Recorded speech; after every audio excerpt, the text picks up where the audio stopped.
On va commencer avec les projets du quartier de l'école polytechnique.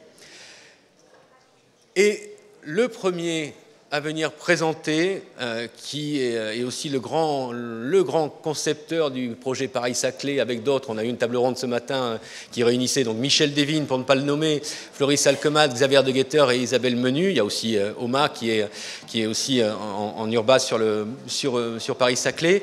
Donc on va commencer avec Michel. Vous avez le programme, je crois, entre les mains. Voilà, donc Michel, on est bon en régie, on a tout ce qu'il faut, tout est prêt. On va y aller, Michel? Non, mais si, on va y aller. Si, on va y aller, je t'assure. Hein, je te laisse la place. On peut l'applaudir parce que c'est un peu compliqué de commencer avec ce format.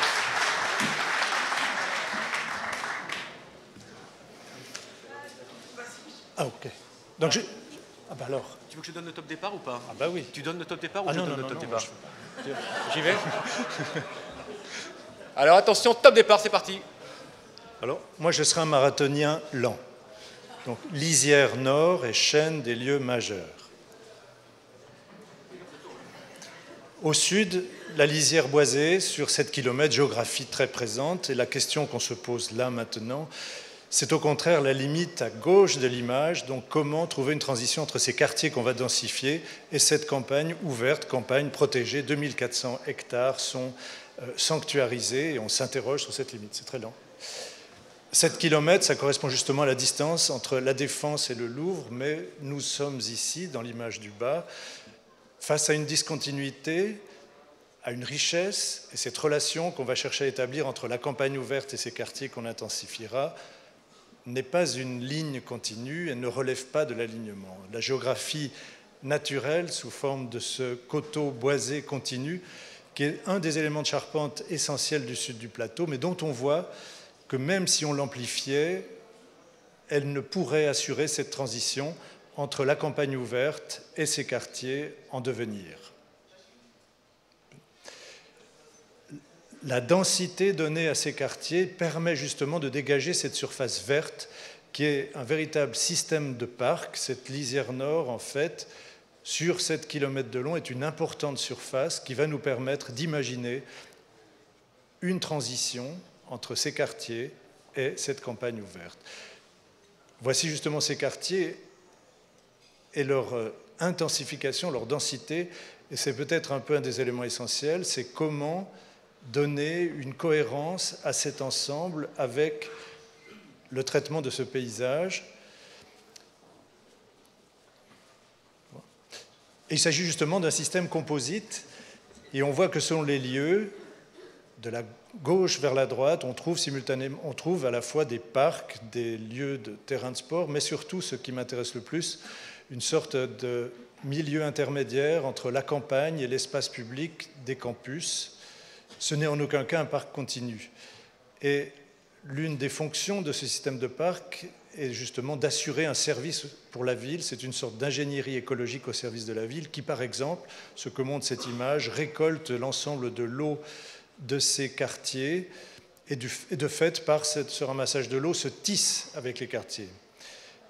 Ingénierie écologique, on voit ici une partie de cette limite, ce n'est en aucun cas un rempart, c'est un lieu qui associe des vergers, des peupleraies, des lieux, des terres expérimentales à destination des écoles, et encore une fois, ce n'est surtout pas une limite fixe. Ici, par exemple, une rigole historique est doublée par une zone humide qui recevra les eaux d'orage. Et on aperçoit sur la droite ces vergers et naturellement un chemin. L'enjeu, c'est bien d'avoir sur ces 7 km des pratiques multiples qui sont celles d'un parc, mais d'un parc complexe. Ici, on voit justement une peuplerais, un verger, une zone humide. On verra justement une écriture très répétitive, très simple, une sorte de systématisme, à l'image de ce qu'est l'agriculture, de ce qu'elle a été avant son remembrement sur le plateau, qui était jalonné par des masses de peupliers qu'on appelait des remises, pas de peupliers d'ailleurs, mais d'arbres, des remises. En regardant vers le quartier, on voit justement ce lien avec la structure urbaine et cette image campagnarde. Au fond, j'aime cette mixité entre espace public et campagne intensifiée, campagne miniaturisée.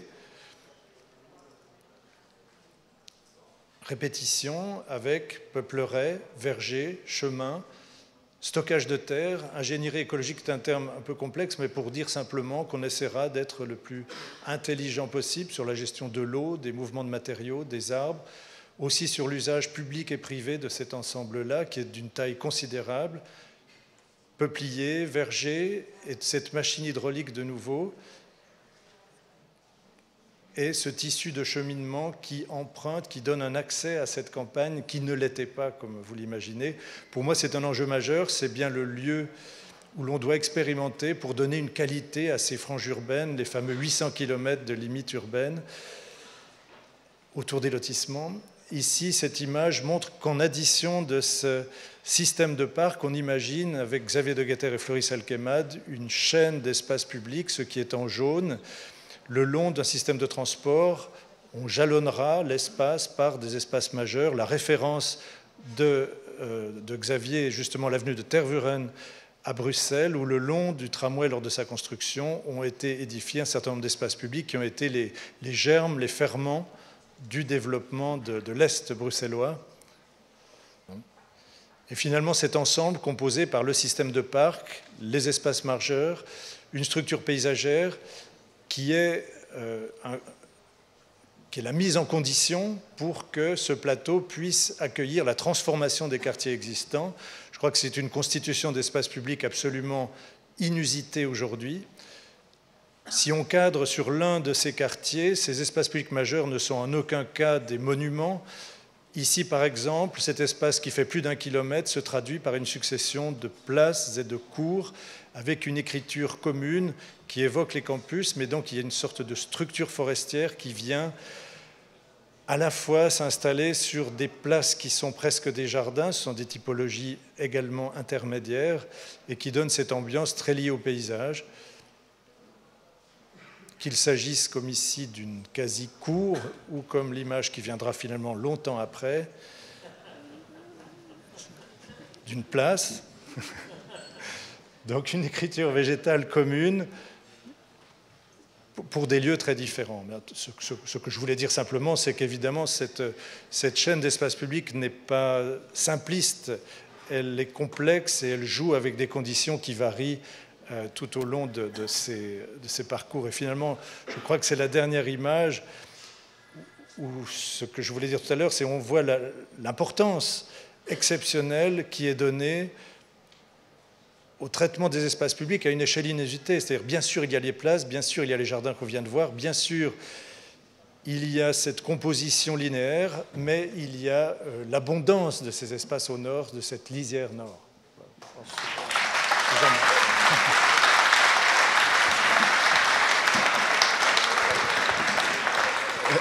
Vraiment bravo Michel, parce que tu étais le premier, c'était pas simple. Et on t'accorde bien volontiers les 3 secondes supplémentaires que tu as prises sur le temps réglementaire.